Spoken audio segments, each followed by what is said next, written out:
Global health authorities are tracking a significant and highly unusual surge in hantavirus infections, a severe rodent-borne illness that is drawing renewed international scrutiny following an alarming rise in cases and a multinational outbreak investigation. In Argentina, the country's health ministry has reported that confirmed hantavirus cases have nearly doubled over the past year, marking the highest rate of infection documented in the country since 2018. According to official data, the current transmission season, which began in June 2025, has already seen 101 laboratory-confirmed infections and 32 deaths, representing a sharp escalation from the 57 cases recorded during the identical period in the preceding year. Public health specialists are particularly concerned by a notable increase in the disease's lethality rate, which has climbed by approximately 10 percentage points compared to historical averages, claiming lives across multiple demographics, including a 14-year-old boy whose fatal case highlighted the difficulties of early medical intervention. This sudden spike is being driven by what scientists describe as a profound ecological shift caused by extreme weather whiplash. Between 2021 and 2024, Argentina and neighboring South American nations endured a prolonged and severe drought, which included the country's worst dry spell in more than 60 years in 2023. This extended period of aridity forced wild rodent populations, specifically the long-tailed mouse, which serves as the primary reservoir for the virus, out of their natural habitats and into peri-urban and rural human communities in search of scarce food and shelter. Following this prolonged dry period, the region experienced a sudden spell of unusually heavy and intense rainfall. This rapid shift in precipitation triggered an environmental boom, causing trees, crops, and wild shrubs to produce an extraordinary windfall of nuts and seeds. This abundance of food fueled a rapid population explosion among displaced rodents, drastically increasing the density of infected animals living in close proximity to human dwellings and significantly elevating the probability of viral spillover. Beyond the sheer volume of cases, public health surveillance has revealed a significant geographic shift in where the disease is manifesting. While hantavirus in Argentina has historically been associated with the southern Patagonia region, following a well-documented 2018 outbreak that resulted in 11 deaths, the vast majority of infections in the current season have emerged in the country's central region. The province of Buenos Aires has documented the highest concentration of the disease, accounting for 42 of the confirmed infections. This shifting baseline demonstrates how environmental degradation and changing climate patterns can alter the distribution of infectious disease vectors, pushing pathogens outside their traditional endemic boundaries and into heavily populated agricultural and suburban zones where local populations may have lower baseline awareness of the associated risks. The current public health emergency has transitioned from a localized rural crisis into a complex international investigation involving global health agencies, specialized laboratories, and cross-border maritime logistics. The focus of international concern is the cruise ship MV Hondius, which departed from port in Ushuaia, located in southern Argentina, on April 1, 2026, on a voyage bound for Spain's Canary Islands via Cape Verde. During the journey across the Atlantic, a cluster of severe respiratory illnesses emerged among the passengers. According to statements from the World Health Organization, 7 individuals have been identified within this cluster, consisting of 2 laboratory-confirmed cases of hantavirus and 5 additional suspected cases. The severity of the outbreak has been stark, resulting in 3 deaths, while 1 patient remains in critical condition in intensive care in South Africa, and 3 others exhibit mild symptoms. Among the deceased was a Dutch couple who had traveled extensively through Argentina prior to boarding the vessel, visiting both the northeastern province of Misiones and the southern province of Neuquén. Epidemiologists are facing significant hurdles in mapping the exact transmission pathway due to the virus's long incubation period, which typically spans between 1 and 6 weeks and can extend up to 8 weeks between initial exposure and the onset of symptoms. This delay means passengers could have contracted the virus long before stepping on board, though investigators are also examining a potential point of common exposure during a birding expedition near Ushuaia, where a local landfill attracts foraging rodents. However, the Argentine Health Ministry has noted that no local hantavirus cases have been recorded in Ushuaia in recent decades, leaving the precise source of contamination unresolved. Laboratory analysis has linked the cruise ship cluster to the Andes strain of hantavirus, a finding that significantly raises the stakes for public health officials. While the vast majority of hantavirus strains worldwide can only be contracted through direct contact with infected rodent excreta, the Andes strain is globally unique for its documented ability to spread directly between humans through close, prolonged, and intimate contact. Though infectious disease experts, including government advisor Eduardo Lopez, emphasize that the transmission potential of the Andes strain is fundamentally lower than that of highly contagious respiratory pathogens like SARS-CoV-2.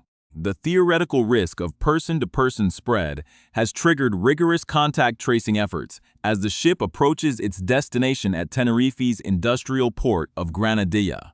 Compounding the logistical complexity of this international response, Argentina officially completed its withdrawal from the World Health Organization a month before the first shipboard symptoms appeared, joining the United States in exiting the Global Health Alliance and creating new challenges for the real-time coordination of cross-border epidemiological data and laboratory confirmation processes. In the absence of a widely approved targeted antiviral medication, public health agencies emphasize that rigorous environmental prevention, structural remediation, and informed surveillance remain the primary defenses against hantavirus transmission. Human infection predominantly occurs when microscopic viral particles become suspended in the air and are subsequently inhaled. Traditional cleaning methods must be completely altered in environments where rodents may have been present. Public health protocols explicitly warn against dry sweeping or vacuuming areas contaminated with rodent waste, as these actions actively aerosolize dried urine, feces, and saliva, creating an infectious dust cloud that easily penetrates the human respiratory system. Instead, official guidelines from health departments recommend a strict wet cleaning protocol. Personnel should wear rubber or plastic gloves and thoroughly saturate any droppings, nesting materials, or traps with a registered disinfectant or a household bleach solution formulated by mixing 1.5 cups of industrial bleach into a single gallon of water. To eliminate the rodents themselves, public health teams advise using traditional snap traps placed inside disposable containers rather than live or glue traps, noting that live trapping can cause the animal to defecate or urinate out of panic, thereby increasing the volume of infectious material shed into the environment. Furthermore, structures that have remained closed for extended periods, such as seasonal cabins, agricultural sheds, or rural storage facilities, must be opened and allowed to ventilate completely with fresh outdoor air for at least 30 minutes prior to human occupancy or cleaning. For individuals engaging in outdoor recreation or operating in rural areas, risk mitigation includes checking potential campsites for rodent burrows, avoiding proximity to woodpiles or garbage receptacles, and ensuring that all food and pet supplies are secured in rigid, rodent-proof containers. Sleep arrangements should avoid direct contact with the bare ground, utilizing tents with integrated floors, elevated cots, or thick protective mats. Beyond individual actions, systemic public health surveillance faces persistent biological limits. The earliest symptoms of hantavirus are indistinguishable from common winter ailments, presenting as fever, muscle aches, and generalized fatigue. This non-specific onset frequently delays accurate diagnosis until the disease has progressed to hantavirus pulmonary syndrome, characterized by rapid fluid accumulation in the lungs, severe coughing, and acute respiratory failure. Clinical management is therefore restricted to advanced supportive care, highlighting the critical importance of early medical evaluation if flu-like symptoms develop following potential exposure. As scientists continue to monitor how climate whiplash alters rodent ecosystems globally, maintaining strict public health communication and proactive vector management remains vital to preventing future spillovers. For ongoing coverage of global public health developments and epidemiological analysis, consider subscribing to this channel. The current epicenter of the international response has shifted from the rural Argentine interior to the high seas and multiple European clinical centers, following the identification of a lethal cluster of hantavirus infections aboard the Dutch-flagged cruise ship MV Hondius. According to official reports from the World Health Organization and the European Center for Disease Prevention and Control, as of mid-May 2026, the outbreak has resulted in 11 cases, including 8 laboratory-confirmed infections, 2 probable cases, and 1 that remains under inconclusive status. The severity of the pathogen is underscored by 3 recorded fatalities and at least 1 passenger who remains in critical condition on advanced life support. The timeline of the outbreak traces back to the vessel's departure from Ushuaia, Argentina, on April 1, 2026, for a voyage intended to cross the South Atlantic toward the Canary Islands with 147 passengers and crew on board. The first indication of a medical emergency occurred on April 6, when a 70-year-old Dutch passenger began presenting with non-specific symptoms, including fever, headache, and mild gastrointestinal distress. 5 days later, on April 11, the patient died on board. While the death was initially attributed to natural causes, the subsequent development of similar respiratory symptoms among other passengers, including the deceased man's wife, triggered a global health alert that prompted coordinated action between the UK, Spain, and South Africa. The complexity of the transmission chain became apparent as the ship made several remote stops, including the British Overseas Territory of Tristan da Cunha and St. Helena. On April 24, 30 passengers disembarked at St. Helena, among them the widow of the first victim. Her condition deteriorated rapidly. After being medically evacuated, she died in a Johannesburg hospital on April 26. A third death was recorded on board the ship on May 2, just as laboratory results from a specialized facility in South Africa provided the first confirmation that the patients were infected with hantavirus.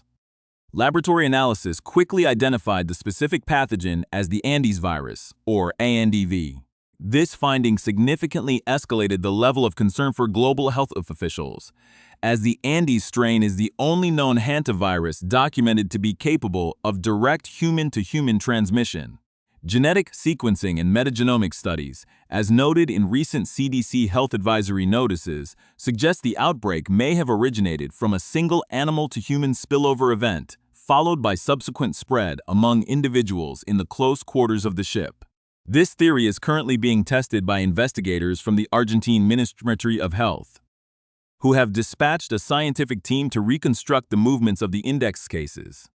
One leading hypothesis focuses on a birdwatching excursion near a landfill in Tierra del Fuego, where the Dutch couple reportedly spent time, while local officials in Ushuaia have challenged the notion that the virus originated in their jurisdiction, pointing to the absence of documented cases in the region for decades. The national ministry is scrutinizing every site visited by the couple.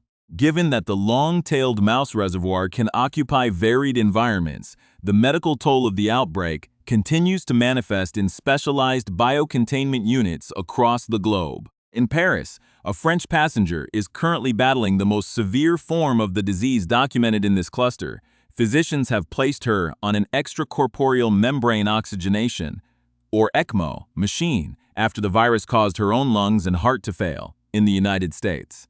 A retired oncologist who was a passenger on the ship and assisted medical staff during the crisis has been admitted to a high-level biocontainment unit after testing faintly positive for the virus, raising difficult questions about whether the act of providing medical care itself became a vector for transmission.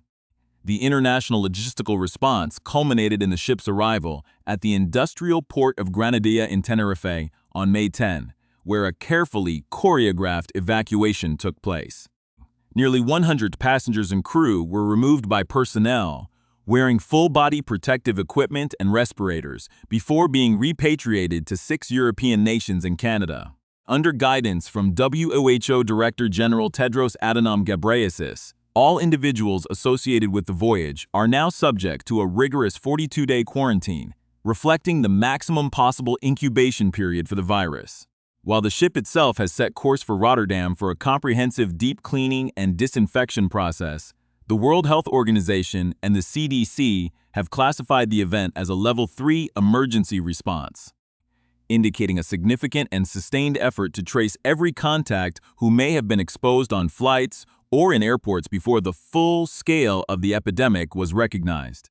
As the global health community grapples with the fallout from the Andes virus cluster, the focus for public health agencies has shifted toward a dual-track strategy involving localized environmental remediation and large-scale epidemiological surveillance. Because there is currently no internationally approved vaccine or specific antiviral treatment for hantavirus pulmonary syndrome, the primary defense remains the interruption of transmission pathways. For the public, this requires a fundamental shift in cleaning and maintenance habits, particularly in regions where the long-tailed mouse is endemic. The biological reality of the virus, specifically its ability to survive in dried rodent excreta for several days, dictates that traditional cleaning methods like sweeping or vacuuming are not merely ineffective, but actively dangerous. Public health officials stress that the physical act of dry sweeping creates a plume of infectious dust, allowing viral particles to enter the human respiratory system with minimal resistance. The recommended protocol is a strict wet disinfection method. Surfaces suspected of contamination must be thoroughly sprayed with a 10% bleach solution or a high-level disinfectant and left to sit for at least 5 minutes before being wiped with disposable materials. Furthermore, the structural sealing of buildings is a critical long-term prevention measure. Because rodents can squeeze through openings as small as a pencil diameter, experts advise using steel wool or caulk to close gaps in foundations, walls, and utility ports. In agricultural settings, the management of grain and animal feed is equally vital, as unsecured food sources are the primary driver of rodent encroachment into human living spaces. The surveillance of this outbreak also highlights a significant diagnostic challenge that limits the effectiveness of early intervention. The initial prodromal phase of hantavirus, which typically lasts between 3 and 5 days, is characterized by symptoms that are functionally identical to a severe flu or even the early stages of COVID-19, including high fever, debilitating muscle aches, and extreme fatigue. This clinical ambiguity often persists until the patient enters the cardiopulmonary stage, where the virus triggers a sudden and catastrophic leakage of fluid into the lungs. At this point, the mortality rate can exceed 30 to 40%, and medical management is restricted to aggressive supportive care, including mechanical ventilation or extracorporeal membrane oxygenation to bypass the failing lungs. The limit of current medical knowledge lies in predicting which patients will experience this rapid decline and which will remain in the mild febrile stage. This uncertainty necessitates low threshold for clinical suspicion. Anyone who has been in a high-risk environment and develops respiratory distress must be evaluated in a facility capable of providing advanced critical care. Beyond the individual clinical level, the outbreak has raised difficult ethical and logistical questions regarding the future of international health security. The recent withdrawal of Argentina and the United States from the World Health Organization has created a fragmented landscape for data sharing and laboratory coordination. This geopolitical friction complicates the One Health approach favored by scientists, which seeks to integrate the monitoring of climate patterns, rodent population dynamics, and human health to predict future spillover events before they become international crises. As the 42-day quarantine for the MV Hondius passengers nears its conclusion, the lasting lesson for public health remains the interconnectedness of ecological health and human safety. The shift from drought to extreme rainfall in the southern hemisphere, known as climate whiplash, has demonstrated how environmental instability can directly influence the frequency and severity of zoonotic diseases. While the immediate crisis may subside as the current transmission season in Argentina ends, the potential for the Andes strain to manifest in human-to-human clusters remains a permanent fixture of the regional and global health landscape. Continued investment in rapid field diagnostics and the development of regional laboratory networks will be essential to reducing the time between the first symptom and a confirmed diagnosis. For now, the global response remains a cautionary tale of how a localized environmental shift can reverberate across oceans and borders. Honesty regarding the limits of our ability to control these rodent reservoirs, combined with a commitment to transparent reporting and rigorous personal prevention, remains the only viable path forward in managing this persistent public health threat. For more updates on this and other developing stories in global public health, consider subscribing to our channel.